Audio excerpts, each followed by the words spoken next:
Welcome back to the Zero Michigan podcast. On today's podcast, we have with us Brett Ziegler. I hope I'm saying that right. Is it You Ziegler? are. All right. So Brett and his partner Krista are the owner of Tortoise and Hare Farm, which is right here in North Muskegon. Now, we normally talk about electric vehicles, but one of the things I wanted to focus on today is also other zero emission type topics. And one of those would be, for example, trucking, where your food comes from, all those sorts of things. We've all heard the term buy local, but farming local and consuming local is even a step up from that. So with that, Brett, if you want to quick introduce yourself and kind of what you do. Sure. And thanks for having me, Carl. Appreciate it. Um, yes, my partner Chris and I started Tortoise and Hare Farm in 2018. So this is our we're about to start our sixth growing season. We primarily grow vegetables, all types of varieties of vegetables. And we also recently started growing cut flowers as well for flower bouquets mainly. So we grow everything on our small farm, which is only about 1.25 acres. We primarily sell to farmers markets. We attend the Muskegon Farmers Market on Saturdays beginning in May. So that's actually just a month away. We'll be there. And we go there through the end of September. We also go to the Fulton Street Farmers Market in Grand Rapids on Fridays and Saturdays. Again, from May until we go there till about December. We have a CSA program, which we'll talk about later. And we also have a weekly farm stand that's at our farm. I guess we'll start with like how we got into farming. Yeah, a little bit of your history, how you started farming. I know you haven't been a farmer since your infancy, so tell us how you got into that. Yeah. We are both first generation farmers, which is a growing trend, which is pretty cool. I actually got my degree in plant and soil science. I was originally a golf course greenskeeper, superintendent. Was really into that for a while. Um, so that degree obviously has helped me understand some farming principles and things like that. Krista was in physical therapy. Um, and after I was doing the greenskeeper thing, I got into sales for fertilizers and chemicals in the golf course industry. And I did that for about 6 years.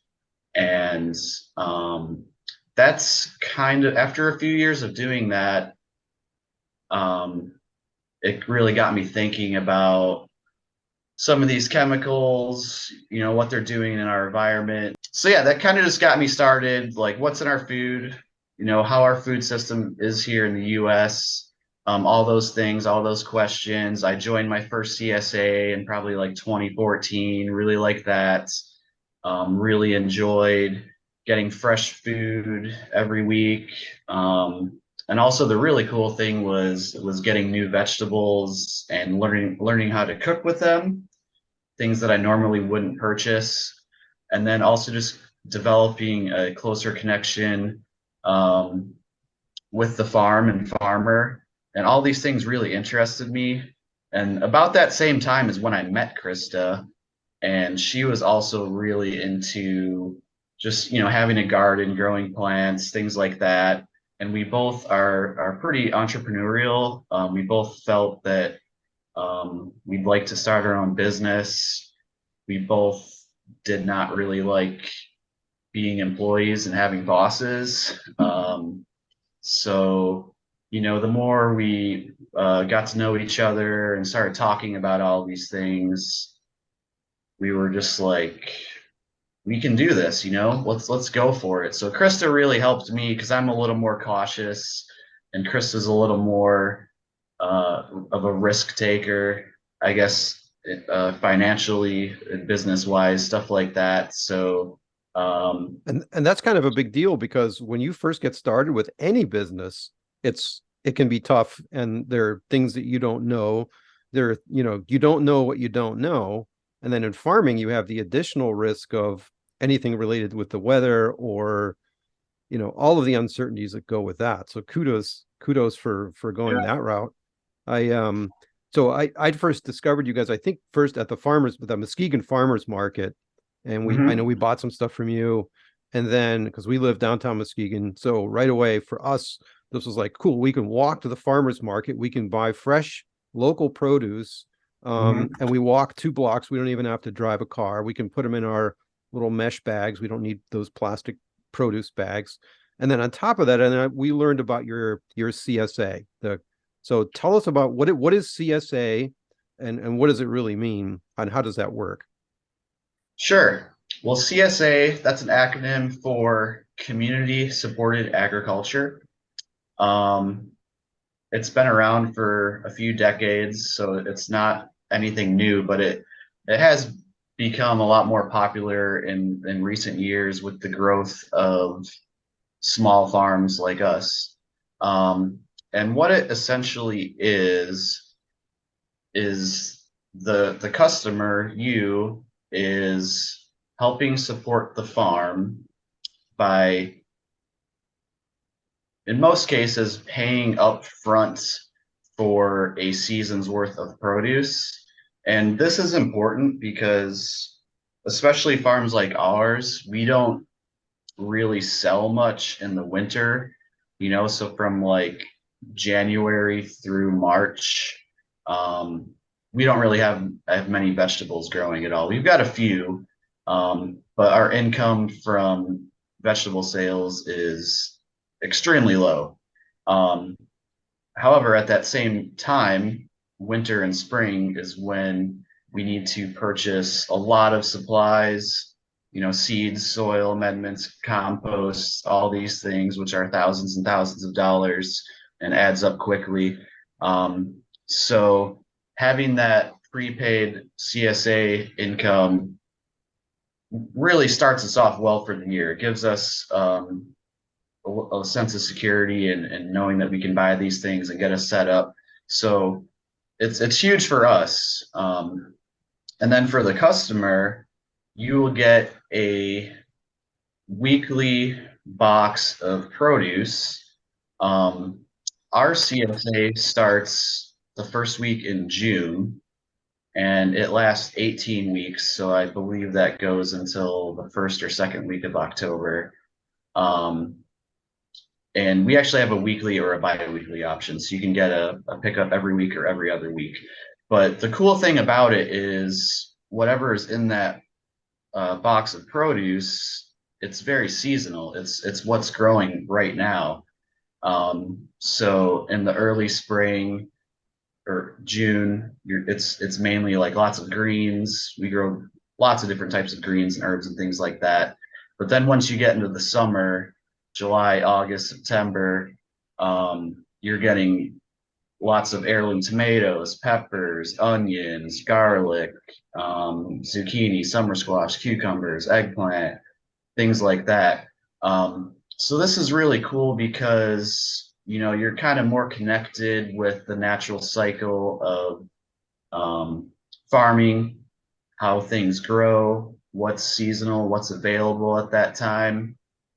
Um, and it's very fresh.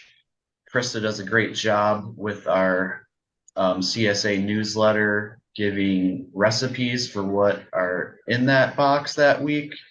She usually gives like 3 or 4 different recipes because every week it's different.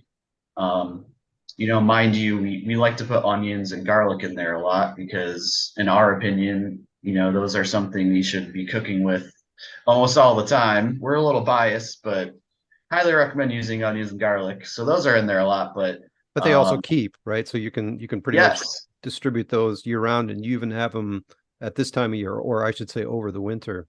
correct. Yes, So it's actually like the last week. It's pretty amazing. We harvested all of our storage onions in mid-August of 2022, and they are just starting to like sprout right now. So they're still going to be good for a few weeks, but that is what, 8 months or so that those onions last for. So it's pretty incredible with that particular vegetable. Are they just sitting in a shed, or how do you store them like that? We have a Michigan basement, which is kind of perfect for that. It stays, 40 degrees or so. So the main thing with onions and a lot of those storage crops, So, potatoes, garlic, things like Root that. vegetables. Exactly, root vegetables. You want to keep them in a cool, dark place. Um, so yeah, it's like even carrots, we don't grow a ton of storage carrots. Um, but we just throw them in our fridge and those carrots are still good from October. Beets, things like that last for a very long time. Um, so Yeah. so So yeah, one of the things that I think is really cool in the CSA program is what you mentioned, the seasonal vegetables. So, at the beginning, like you said, you get a lot of leafy greens, although you tend to have those for a good chunk of the season. But also for us, we came pretty conventional as far as what we consume. Some of the things that I would see in the weekly newsletter, I'd be like, what the heck is that? And then, Krista had some recipes in there, but obviously you can on the internet you can find those. So like we had no idea what tatsoi was, right? And then sure. garlic scapes.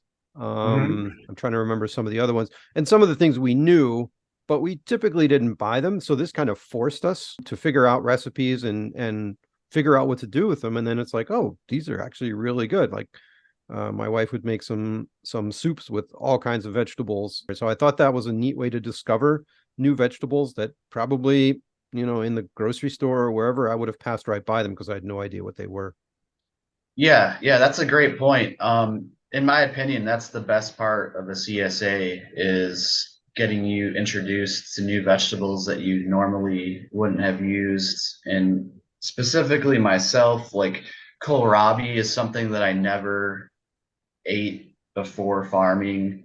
And that's a really delicious vegetable that can be used in a number of ways.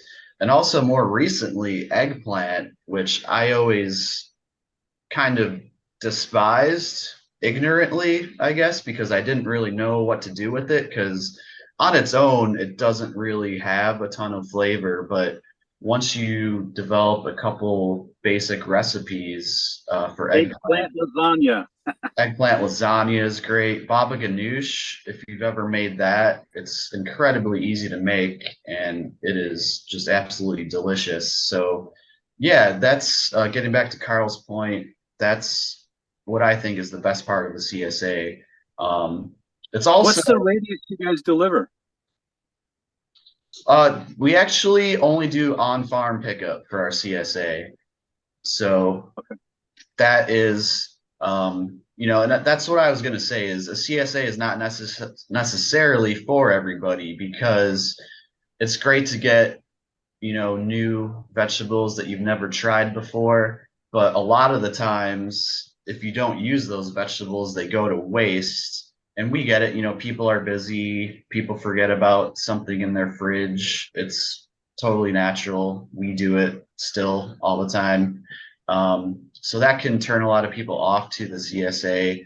And so it's not for everybody, but we also do have a different option that is great, which I believe Carl, you switched over to a couple of years ago. And that's our farm card Farm card. option, which is essentially it's like a farm gift card, for lack of a better term. It Um, allows you to get the prepaid money again, right? So because like you said, most of your expenses, or not most, but a lot of your expenses are at the beginning of the season when you got to buy the seeds and the supplies and that sort of thing.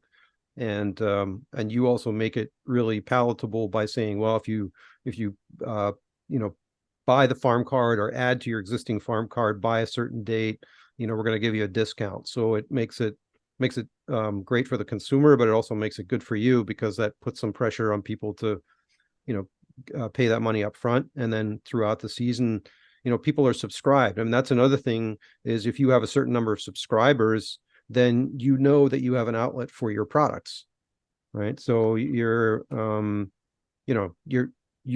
that the stuff that you're growing is actually going to get used and consumed, and because you're not waiting somebody doesn't show up at the farmer's market because they're, I don't know, the weather's bad and they're fickle that day. So that kind of protects you from that. And it's the farm cut is kind of the same way. That's exactly right. Yeah. I mean, everyone has their own situation. People go on vacations, things pop up. You can't make a CSA pickup. You can't make the farmer's market. And that's where the farm card really comes into play, because you put money on there, the balance never expires. So you don't have to worry about using it. And you could use it at any farmer's market we attend. And you could also use it at our weekly farm stand to purchase exactly what you want. So if you want 10 pounds of heirloom tomatoes, you can do that. And again, it, just like Carl said, it helps us out in the winter, getting a little bit of income. So that's turned into a really popular option. Actually, there's been a lot of people that have switched from a CSA to a farm card, just because they're busy or whatever reason they have, and we're still able to provide them with vegetables and keep that relationship. So it's been a good thing. Yeah, we found that for us, the CSA was just volumetrically too much food. Back when our kids were at home, it was a little easier, but now it's just my wife and myself, and we couldn't keep up, and we felt bad that some of the food was going to waste. When you're gone in a CSA, then you can have a friend pick it up, and that's what we would do, and then we would just donate the food to them. And actually, it's kind of nice because it exposes them to your farm and also the fresh food. So it never, from that sense, it never went to waste. But for us personally, the farm card ended up making more sense. So now I know Carl's doing the awesome where he lives downtown, can walk to the farmer's market. And I live in Three Rivers, so another small community. And we had the farmer's market downtown, but the access, it's right off the main road, and it's really hard to get in and out of because it's so busy.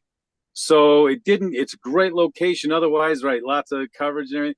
But anyway, so then another guy moved it into a neighborhood.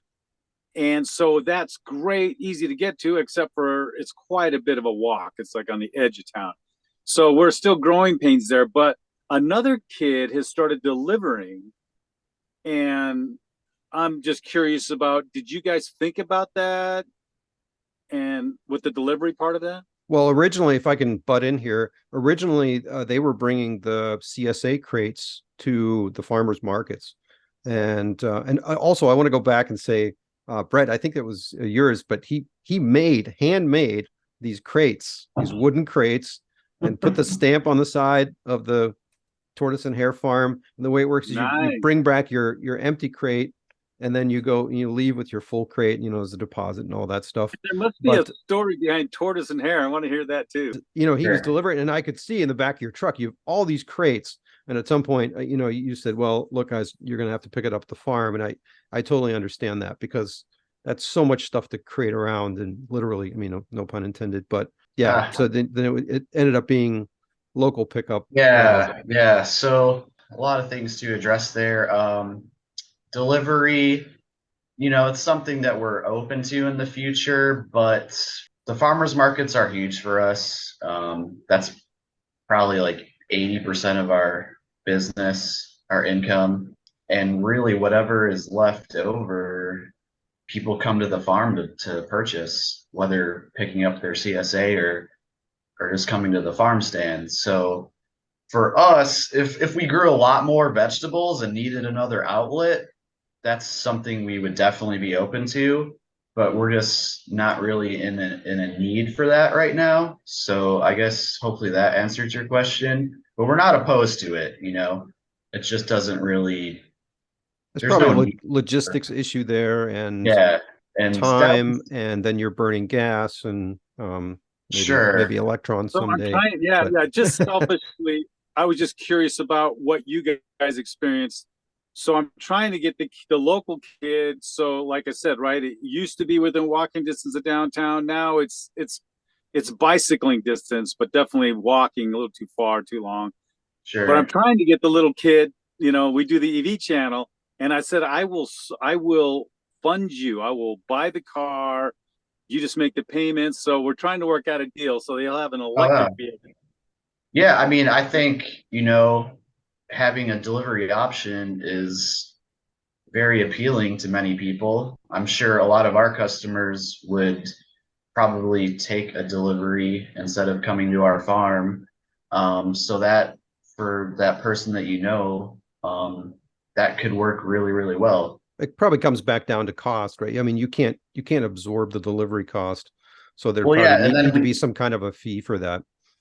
sure, yeah. If you're gonna deliver produce to people, you need to be charging people for that delivery because otherwise it just isn't worth your time and it's gonna be a pretty large cost. And then yeah, we would have to hire, someone to deliver and all those things, which wouldn't be a big deal, but it all comes down to like we just don't really need that at this point. So the Yeah. name Tortoise and Hare. How did you guys? What's up? What's the story behind that? Ah, yes. So those were a long time ago. They were kind of just terms of endearment for each other. Krista and I, when we first getting to know each other and stuff, we're very different in a lot of ways, but also similar in ways. But she's definitely more of a hare type personality. She thinks a lot faster and like is more maybe reactive in certain situations where I'm a little more kind of reserved and calm and like steady. So that's just kind of where it came from. And when you're thinking of a name for a business, it's kind of important, it's the face of your business. So you want Right. you want to pick something that is kind of memorable, kind of stands out, kind of different. So man, it took us months and months to think of something, and then we thought of that, and we're like, wow, that it actually sounds pretty cool. So we get Yeah, that question a lot at the farmers markets, and also we do get phone calls a few times a year. If we sell rabbits and turtles, that happens on a pretty regular basis. So that's kind of fun. And I also like you have the little wooden price plates. They look like a cross section of a cut like a little Oh mini yeah. mini log. So that's So Krista's the idea person for sure. I'm like the doer. Like I come up with some ideas, but so she's great. She's great at just brainstorming and thinking of stuff like that. So instead so of so just so she came up with the idea for the logo and you ended up building hundreds of crates, right? she actually hand drew our logo, which is pretty cool. And we got that in a digital format. And then yeah, those price signs, we have 30 acres here. Most of it's woods and most of it's pine. So, it's pretty easy to cut down one big pine branch and that's what those signs are made out of. You just let them dry and sand them down and um, those are really cool. We get a Yeah. lot of comments at the farmers markets about those actually.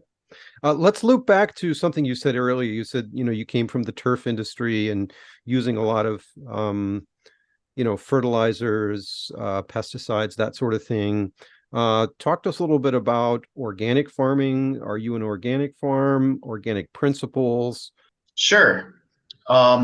So to clarify, to call yourself an organic, I'll try to get the quotes in there, organic farm, you have to go through a certification process with the USDA to get that organic title applied to your farm name.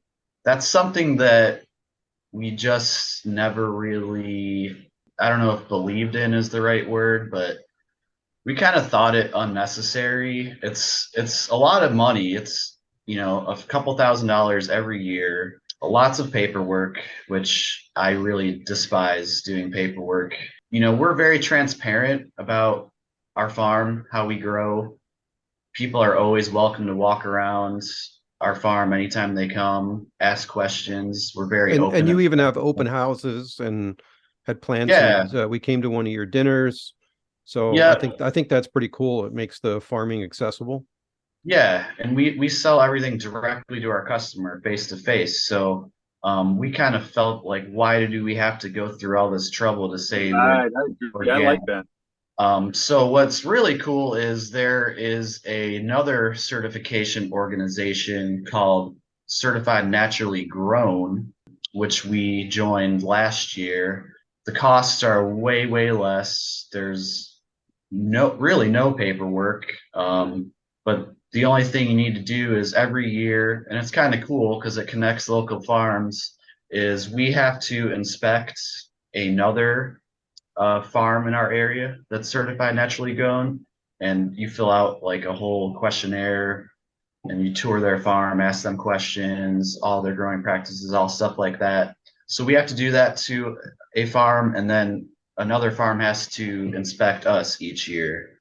Nice. That's And cool. that's the process with that. So we can't technically say we're organic because basically that word has kind of been trademarked. But we use our organic growing practices. We don't use any chemicals. We don't use synthetic fertilizers. Um, the only things that we use to help plant growth are compost, and we use a little bit of an organic granular fertilizer for nitrogen, but those are all organic ingredients. Those are the only things we use. You know, whenever we get a little bit of insect damage, we use a couple things. So Omri is a whole class of products that has to meet requirements that it is safe to use in organic growing uh, situations. So these products that are Omri certified, so it's a whole certification. It's like they have to go through a lot of, legal things and paperwork and all that type of stuff. But most of those things are all natural, naturally derived ingredients. So for instance, for one of our biggest insects, it's called the cabbage moth. It's what we use is actually a bacteria. It's BT, this Bacillus subtilis, I think it is. So it's just spraying bacteria, and that only affects caterpillars. So that's one product that we do use, but we use it as little as possible, and it's safe. I mean, that's the whole reason we got into farming, is to not use chemicals and provide produce that doesn't have any on it. That's that's why we do what we do. For weeds, I mean, I think you have some staff too, and I think based on the size of your farm, it's manageable enough that you could probably take a walk through and pick out the weed seedlings and then not need to, like, spray acres and acres. Correct. Yeah, a lot of the farms, I don't know the exact percentages off the top of my head, but in the US it's, mostly corn and soybean are the largest amounts of farmable land. And yes, many of them do use a lot of herbicides.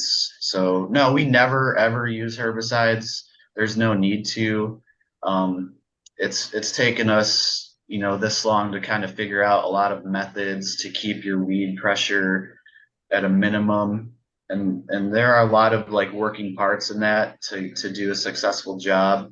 So it's mainly like weed prevention, to limit the amount of weed seeds that you have. And then once you do have weeds germinating and growing, just doing a weekly, it's in our weekly schedule to do hand weeding with, we have all types of different types of hose and things like that to just hand weed them out. So yeah, we never will or never have used any herbicides here. Now, Carl, I think I learned something today. So I knew you were a chemist at Bayer, and I'm just assuming making aspirin, but did I hear that was an ag branch of Bayer?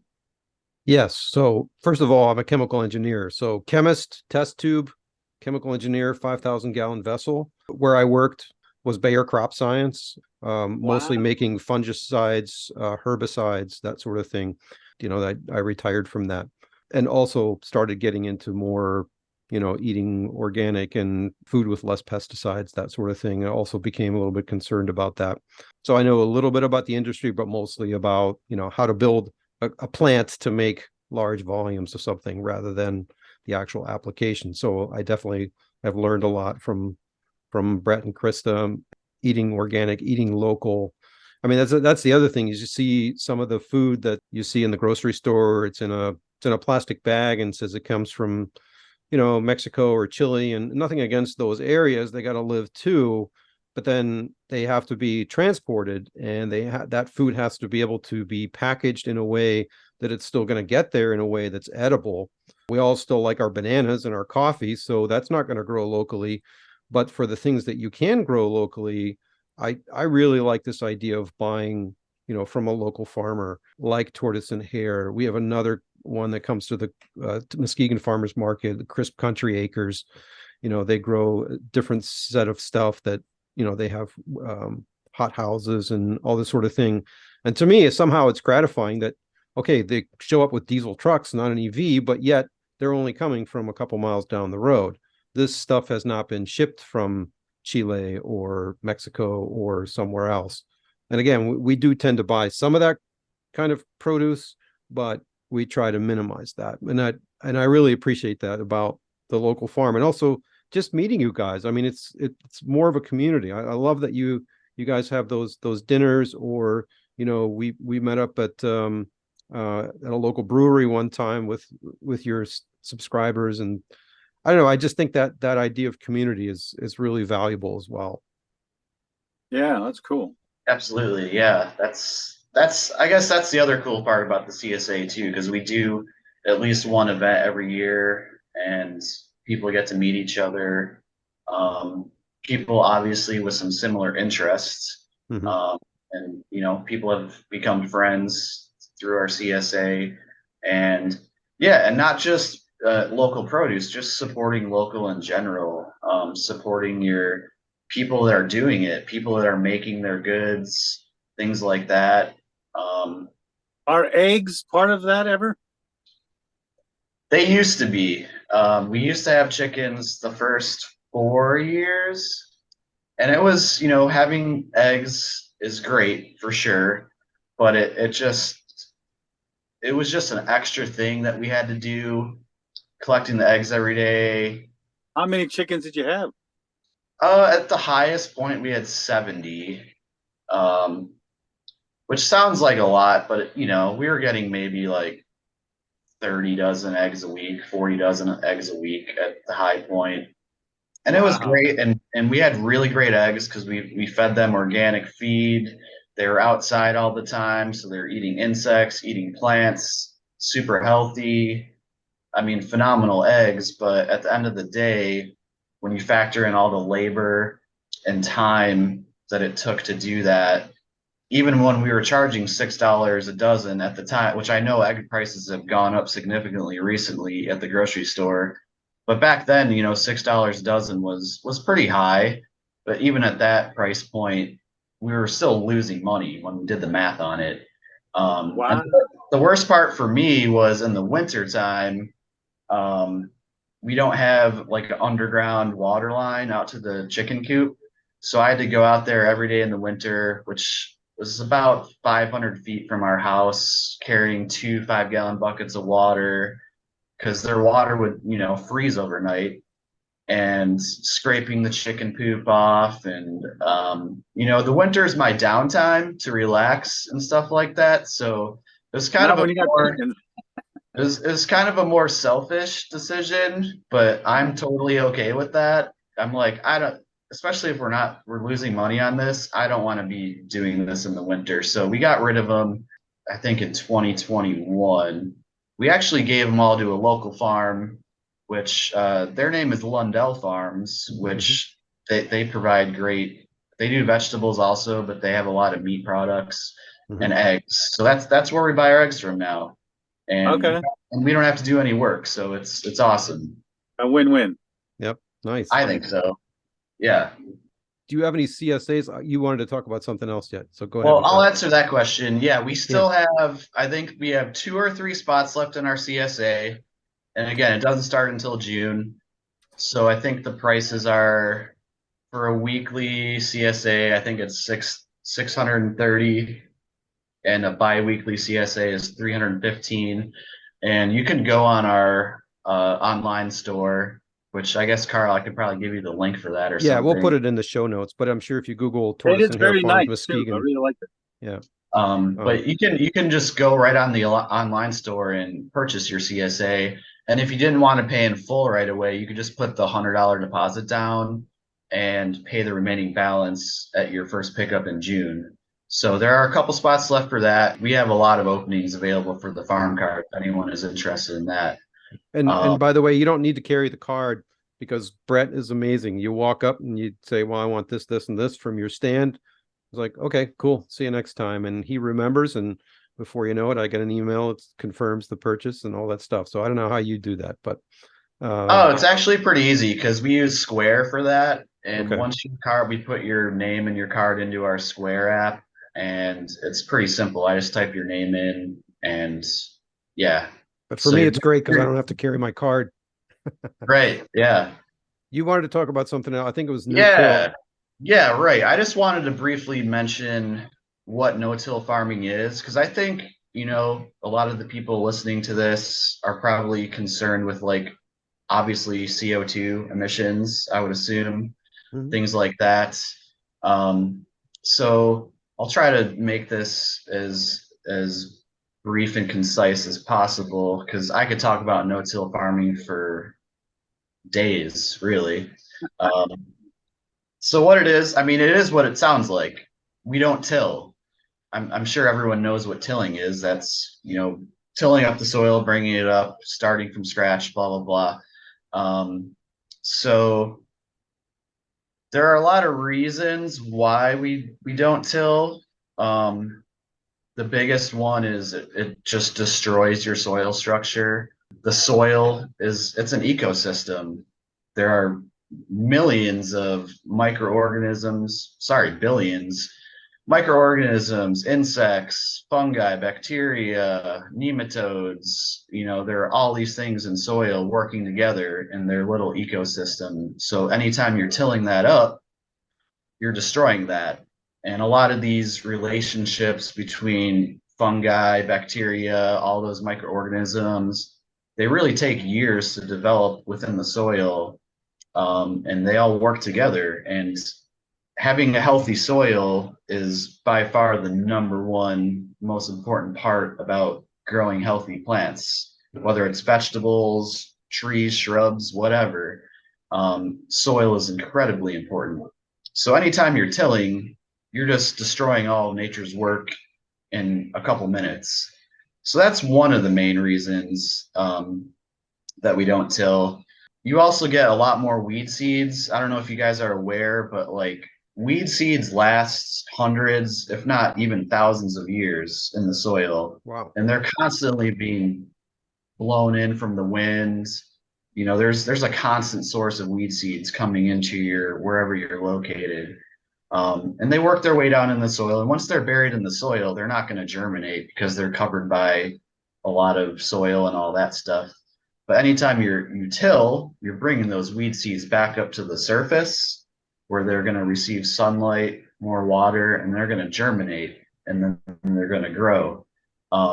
So one of the cool benefits of not tilling is you're going to get a lot less weed pressure, a lot less weed germination. So that's something that we've noticed a lot. And then obviously you're going to have a lot healthier plants.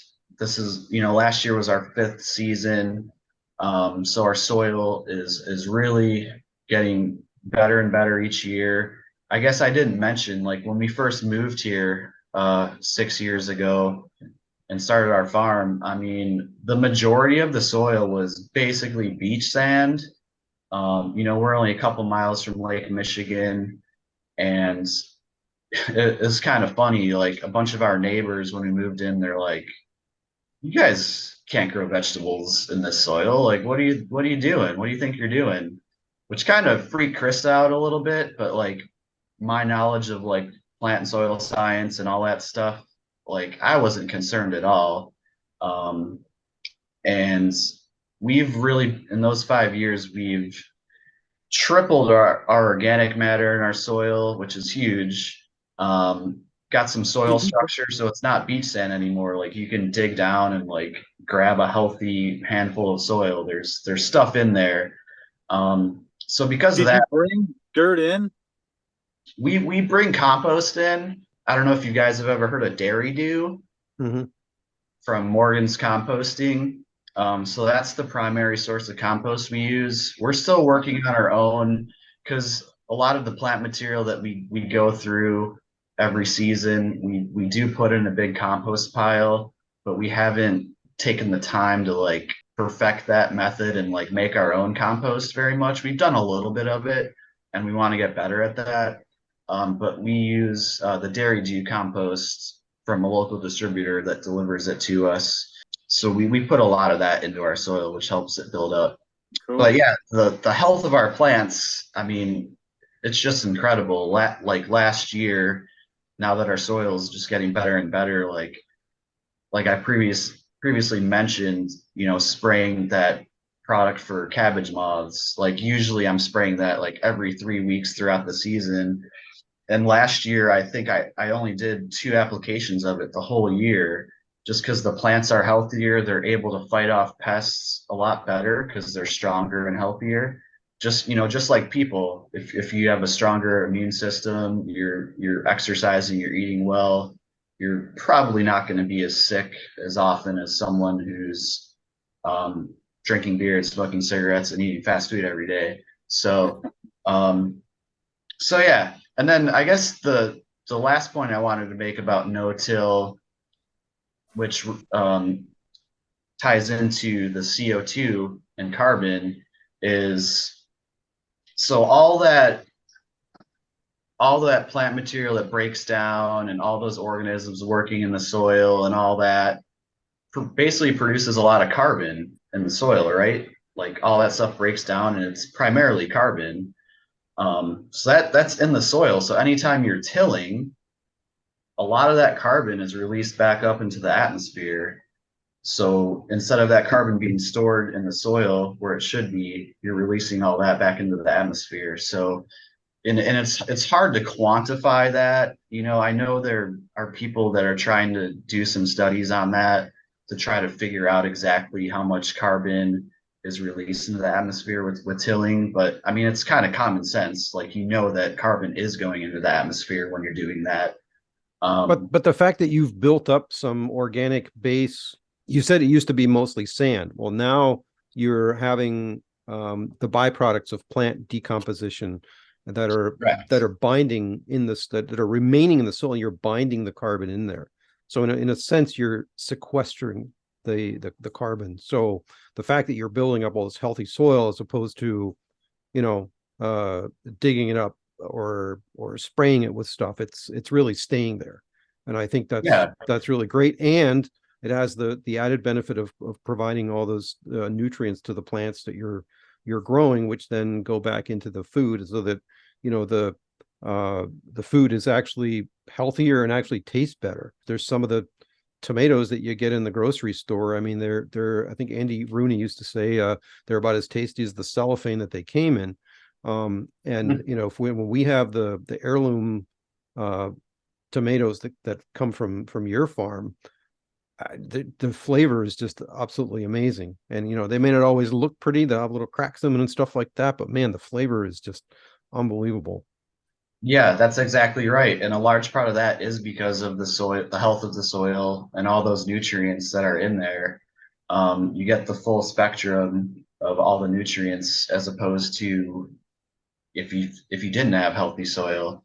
Mhm. And as well, like talking about those heirloom tomatoes, like that's something that you can't find heirloom tomatoes in a grocery store because they're so delicate. They don't ship well. So you're just not going to find heirloom tomatoes at Right. grocery stores. So So now, that's right. So now we're back to the whole shipping thing, that a lot of the produce that you find in a grocery store has been partially bred, crossbred, and developed so that it has these certain properties. And one of them is it needs to arrive at the grocery store looking half decent so people will actually buy it. And if you're only transporting it, you know, a couple of miles as opposed to hundreds or thousands of miles, you're really growing them for a different audience, if you will. You're growing them for a different purpose, and then they actually have a decent amount of flavor and nutrients in them. that's absolutely right. And I'm impressed, Carl, that you know that because that's correct. Like plant breeding, you know, has existed for a long time, but especially those large scale vegetable farms and stuff, that they are specifically selecting vegetable varieties that hold up to shipping and last longer in storage. Those are their main um, those are their main considerations when purchasing their varieties of vegetables. But for us, that's not a concern at all. We're looking for flavor. We're looking for just high quality. Um, so everything that you get from us is it's going to be more flavorful, but also the other thing is it's going to be super fresh. You know, if you go to the Right. farmer's market, we harvested whatever that is the day before. So it's literally one day from being harvested. So it's going to last longer. It's going to taste better and all that stuff. Yep. So one final question, what's next for Tortoise and Hare? I know a lot of businesses are, focus on growth. For you, that may not be practical. What are your plans for the future? And I know you have surveys that you send out to your customers. What would you want to see? Maybe some different produce. What do you like? What do you dislike? But also looking ahead, where do you, the classic question, where do you see yourself in 5 years? That's a great question. We are like really in a nice kind of sweet spot, if you will. We're not gonna open up more land to grow anything more than we're doing. We get more efficient every year, dialing in how much of each crop we're going to grow, focusing on vegetables that our customers like. So, if they don't really like beets, but they love carrots, we're going to grow more carrots, things like that. So basically maximizing the land that we do grow on. We've really increased our flower production. So Krista does a lot of that, flower bouquets. She also makes these beautiful dried flower wreaths. So she dries these flowers and makes really nice wreaths with them, dried flower bouquets, things like that. We're definitely expanding our herb selection. So we're growing a lot more culinary herbs this year. And And you have then, seedlings. You have a seedling sale every year. oh, right. And I know That's a that the tomatoes that I got from you did absolutely phenomenal in my rooftop garden. I live in a townhouse, so I don't have a real garden, but I put them in big tubs and they were prolific throughout the entire season. Yeah, I kind of forgot about that. So like right now, also on our online store, our plant sale items are on there, and there's probably like at least 80 different types of vegetable, herb, and flower plants Wow. that are growing in our greenhouse right now, which will be ready for pickup in late May. So it's all grown using organic seed, potting soil. We start everything from seeds. So they're super healthy plants. They're going to be far superior than what you're going to find at, sorry, not trying to knock Home Depot or No, anything, but but actually it's funny you mentioned that, but I bought some of my seedlings at big box stores and I bought some from you. And the ones that I got from you definitely did way better. yeah, that's good to hear. So, yeah, all those plants are available on our plant store right now. So that's something that we offer every year. And then, kind of getting back to where we're moving to, we had our first educational class last season, but we're going to try to do 2 or 3 classes a year at least moving forward. And we are going to have spring a class this spring, which we'll probably release that in the next few weeks. Basically, starting your own garden practices on how to do that well with what we've learned and what information and advice we can give, and kind of with a focus on like native plants as well. So we're going to do that and then offer a couple other educational experiences throughout the year. So that's something new for us. And other than that, it's just like maximizing what we're doing. From my end, like I really want to have a farm manager. So we're working towards that. We've hired our first full-time employee for this season. we've had employees for a couple years now. They were all part-time, so working, 2 days a week, 3 days a week, this and that.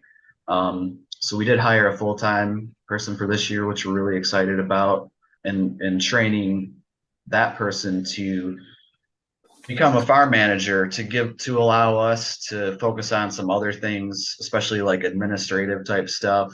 We've had to do everything the first 5 years of we do everything, accounting, taking payroll, ordering, in addition to everything else that we do on the farm. So we really want to teach someone to kind of do that and have a really awesome staff. So that's kind of where we're going on that route as well. Yeah, and that makes sense. I mean, none of us are getting any younger, right? So that's the other thing is maybe you want to get out of the business of the backbreaking labor and do the organization and the leadership stuff and leverage your knowledge of what to plant when and which crops and how to do it. You just can't do everything yourself at some point, especially, for a bigger operation. Yeah, that's exactly right. I'm turning 40 this summer, so I'm still in pretty good shape, but I don't want to be doing all this physical labor. I want to still do some of it, but not quite as much when I'm 50 years old and stuff like that. Yeah, and you want to enjoy some of your time. We had friends that were celery farmers in Lancaster County, Pennsylvania, and like during the growing season, they couldn't even breathe, right? And at some point, you want to be able to take a vacation and be able to walk away and say, I think the farm's going to be okay. Totally. And, I think that's true for starting up any type of business. It's a lot of work the first few years for sure. But once you reach a certain point, it's like, all right, it's time to get some more balance between life and work. Yep. And that's where we're at right now. And obviously employees are the biggest part of that. So that's been a great thing for us having employees. It's really meant a lot. So yeah. Brett, any final thoughts for our listeners? The one thing I'm hearing is that there are only a couple of CSA slots left. So if you want to get one, you better get one sooner rather than later.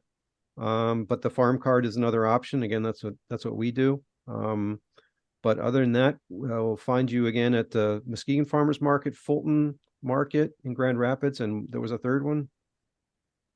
Well, our weekly farm stand. Oh, farm stand at your stand. So you're on Weber Road in North Muskegon. Yeah, and on our website also you can there should be like a link to like sign up for our weekly newsletter that Krista does. Every Monday she'll send out a newsletter to everyone who signed up for it with what's going on in the farm, what's available for purchase that week, and recipes, good recipes. And you have a Facebook community too, where people share recipes and things like that. We do. Yeah, we'll put a link to that in the show notes. Cool. Good on you and Kirsten for doing that. That's really awesome. Thanks, Larry. Appreciate it. Well, thanks again for your time. I know this is a super busy time of the year, so I appreciate you taking the time. It was great talking, and I really think this is a great concept. And other than that, we'll see you at the farmers market in May. All right. Thanks, Carl. Much appreciated. All right. Take care. Good to meet you. You guys have a good week. If you enjoyed or learned from this episode of Zero E Michigan, please subscribe to us on your favorite podcast platform. Visit our YouTube channel for other related videos at youtube.com/@0E-Michigan.